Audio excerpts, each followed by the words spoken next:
श्री गणेशाय नमः। ओम नमो भगवते वासुदेवाय। प्रिय दर्शकों, आपके अपने YouTube channel India at your palm पर आपका स्वागत है।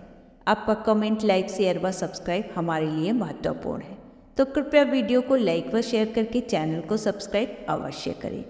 आइए सुनते हैं जया एकादशी की कथा।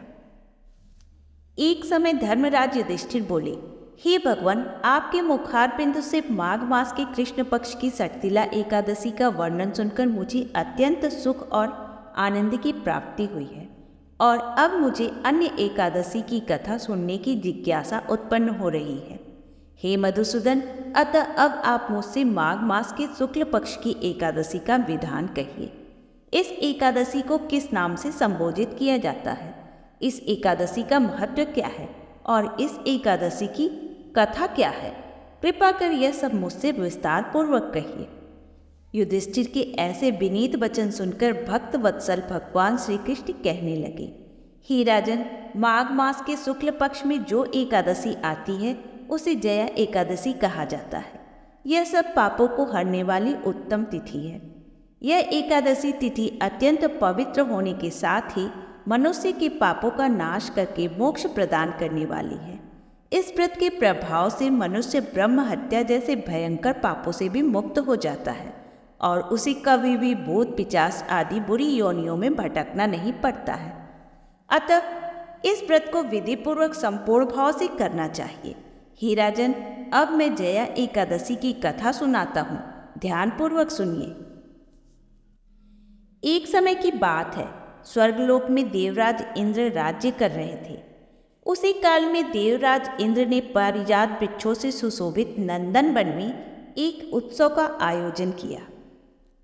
इस उत्सव में देवगण और ऋषिगण भी उपस्थित थे।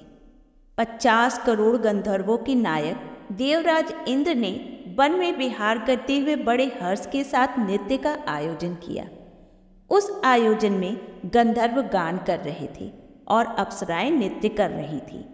उसी उत्सव में पुष्पदंत अपने पुत्र माल्यवान के साथ उपस्थित थे, जो कि अत्यंत रूपवान एवं कुशल गायक। उत्सव में चित्रसेन भी अपनी पत्नी मालिनी और पुत्री पुष्पवंती के साथ उपस्थित थे। पुष्पवंती भी अत्यंत रूपवान एवं नृत्य गायन कला में कुशल थी। माल्यवान और पुष्पवंती भी देवराज इंद्र को प्रसन्न करने हेतु नृत्य और गायन प्रस्तुत कर रहे थे, किंतु परस्पर अनुराग के कारण दोनों मोह के वशीभूत हो गए। उनके चित्त में भ्रांति आ गई। इस कारण उनके नृत्य गायन में त्रुटियां आने लगी। वे एक दूसरे पर इतने आकर्षित हो गए कि वह अपने कर्म पथ से भटक गए। उनका यह हाव भाव ज्यादा देर तक देवराज इंद्र से छिपा न रहा। इंद्रदेव ने इसे अपना अपमान समझा और वे क्रोधित हो गए। वे दोनों को श्राप देते हुए बोले, अरे मूर्खो, तुम दोनों मुझे प्रसन्न करने का आडंबर कर रहे हो, किंतु तुम्हारी आसक्ति मुझे अस्पष्ट दिख रही है। तुम दोनों ने मेरा अपमान किया है, तुम दोनों का धिक्कार है। तुम दोनों पतित और मेरी आज्ञा भंग करने वाले हो। अतः तुम दोनों पति पत्नी के रूप में रहते हुए पिशाच हो जाओ और मृत्युलोक में जाकर अपने कर्मों का फल भोगो। इंद्र के इस प्रकार श्राप देने पर उनका ध्यान अपने द्वारा हुई भूल पर गया और वे बहुत दुखी हुए। इंद्र के श्राप के कारण उनका सुंदर शरीर पिशाच शरीर में परिवर्तित हो गया और वे सुंदर नंदन वन से हिमालय के वन में आ पहुंचे, जहां चारों तरफ बर्फ ही बर्फ थी। वे हिमालय के वनों में फल फूल खाकर अपना जीवन व्यतीत करने लगे। अत्यंत शीत के कारण उनके रोंगटे सदैव खड़े रहते और दांत बजते रहते। उन्हें गंध, स्पर्श आदि का ज्ञान भी नहीं रहा। उन्हें क्षण भर के लिए भी निद्रा नहीं आती थी। एक दिन पिशाच ने अपनी पत्नी से कहा, न जाने किस कर्म के कारण हमें इस पिशाच योनि के दुख प्राप्त हुए हैं।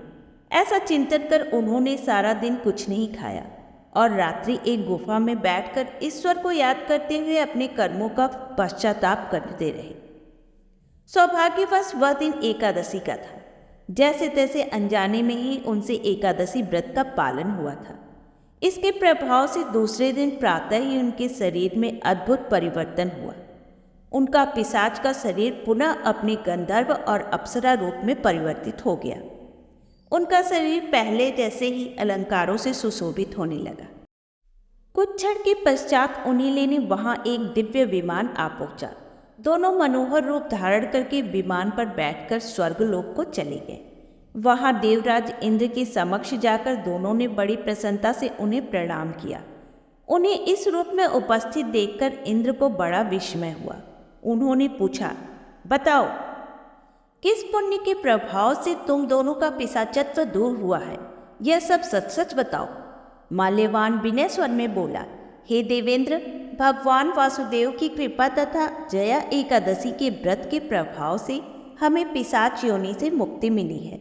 यह सुनकर इंद्रदेव बहुत प्रसन्न हुए और बोले, आप दोनों एकादशी व्रत के प्रभाव से भगवान श्री कृष्ण की कृपा पात्र बने हैं, इसलिए अब आप दोनों मेरे लिए भी वंदनीय हैं। यह सुनकर माल्यवान और पुष्पवंती बहुत प्रसन्न हुए। सभी देवगण उन पर पुष्प वर्षा करने लगे। कथा का समापन करते हुए भगवान श्री कृष्ण कहते हैं, हे राजन, जिसने भी इस एकादशी का व्रत किया है, ऐसा समझना चाहिए कि उसने जीवन में सब प्रकार के दान दे दिए और संपूर्ण यज्ञों का अनुष्ठान कर लिया। जो भी व्यक्ति इस एकादशी का पालन करता है उसे मोक्ष की प्राप्ति होती है। जो व्यक्ति इस परम पावन एकादशी की कथा को पढ़ता या श्रवण करता है उसे भी अग्निष्टोम यज्ञ का फल मिलता है। तो प्रेम से बोलिए लक्ष्मी नारायण की जय, एकादशी माता की जय। आशा करती हूँ हमारा यह प्रयास आपको अच्छा लगा होगा। तो प्लीज़ वीडियो को लाइक करके ज़्यादा से ज़्यादा शेयर करें। और हाँ, यदि आप हमारे चैनल पर नए हैं तो चैनल को सब्सक्राइब करके बेल आइकन प्रेस करें। इससे मेरी आने वाली सभी वीडियो सबसे पहले आपको मिलेगी। धन्यवाद।